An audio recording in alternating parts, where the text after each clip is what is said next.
"Where is she?" the officers asked. Takahiro Shiraishi, an unremarkable young man in glasses, raised his hand and silently pointed at a container against the wall. "In there," according to investigators, that was all he said. Inside the container he'd pointed to was part of the body of a 23-year-old woman police had been searching for weeks. But that was only one container. There would be many more inside that apartment. It happened on October 31st, 2017, Halloween night, in a quiet suburb outside Tokyo called Zama. Neighbors had started noticing a strange, heavy smell coming from that apartment back in August. Some assumed it was trash. Others figured the tenant just wasn't very tidy. No one reported it. No one guessed what was actually happening. The apartment belonged to a 27-year-old man named Takahiro Shiraishi, a quiet, unremarkable tenant in a tiny one-room studio. Neighbors who'd known him as a child remembered a calm, well-behaved boy. Average grades, but never a day of school missed. Baseball in junior high, track and field later on. Nothing that would have raised a flag.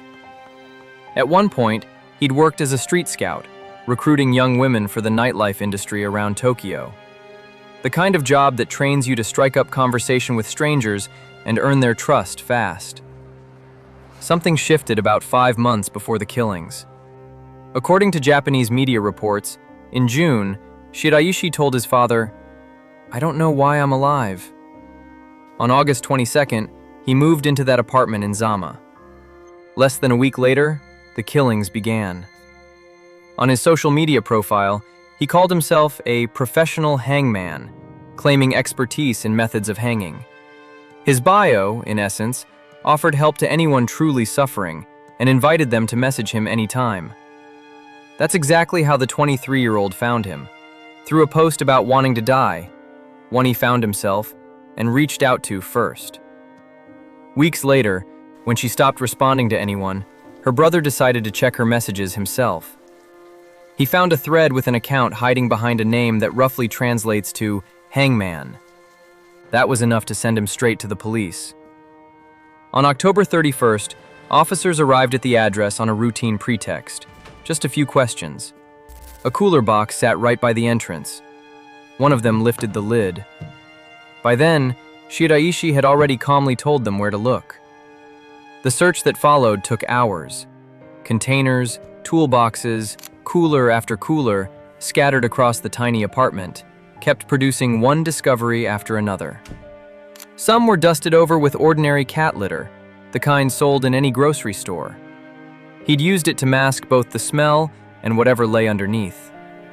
By the time it ended, the head count had reached 9. Nearby, roughly 240 bones, stripped of flesh. A saw was also found in the apartment. At first, Shiraishi was only charged with one narrow offense: abandoning a body. He didn't contest it. As the investigation deepened, it became clear Shiraishi had spent years using social media to find people who'd posted about wanting to end their lives, searching specific words and hashtags that people in that kind of pain often use. He reached out to them first, offered help. One by one, he invited them to his apartment, on the promise that he'd help them go on their own terms. None of them suspected they were walking into a place they'd never walk back out of. From the first killing to his arrest, only 2 months passed, late August to late October. One Japanese newspaper later put it plainly: almost one victim a week.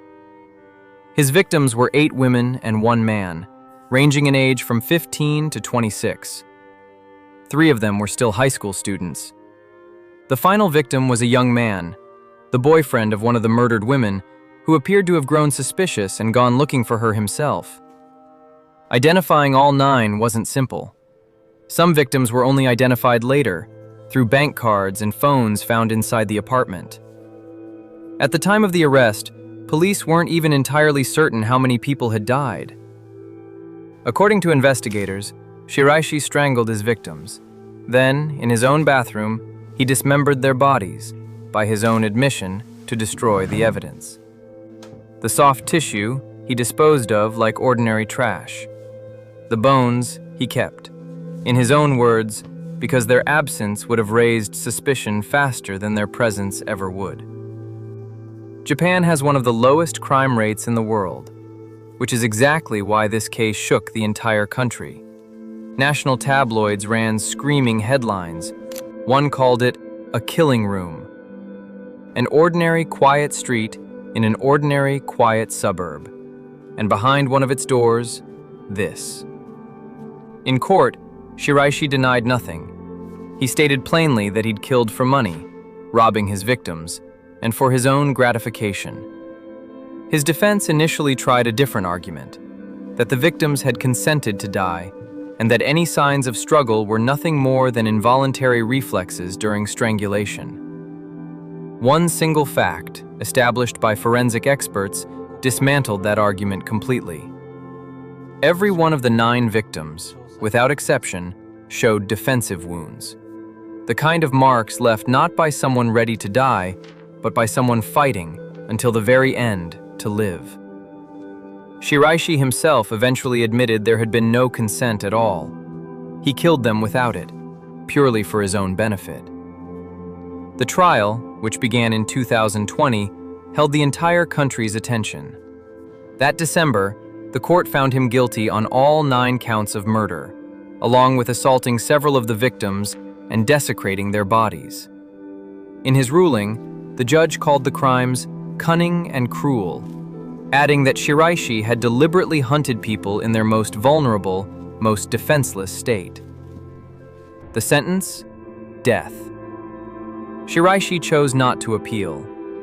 The case reshaped how major social platforms handle posts about suicide. In its wake, the company then running Twitter tightened its rules around that kind of content. Japan, which has one of the highest suicide rates among developed nations, expanded its mental health support services. Executions in Japan are carried out with almost no warning. Inmates are often only told the morning it happens. On June 27, 2025, nearly 8 years after his arrest, Takahiro Shiraishi was executed by hanging at the Tokyo detention house. His apartment, tiny, indistinguishable from hundreds of others in that neighborhood, was nicknamed the House of Horrors by Japanese media. For months, neighbors had smelled something strange and simply looked away. And somewhere behind that door, an officer had once asked, "Where is she?" and gotten one short word back, spoken calmly, by a man who had long since stopped seeing anything horrifying in it at all.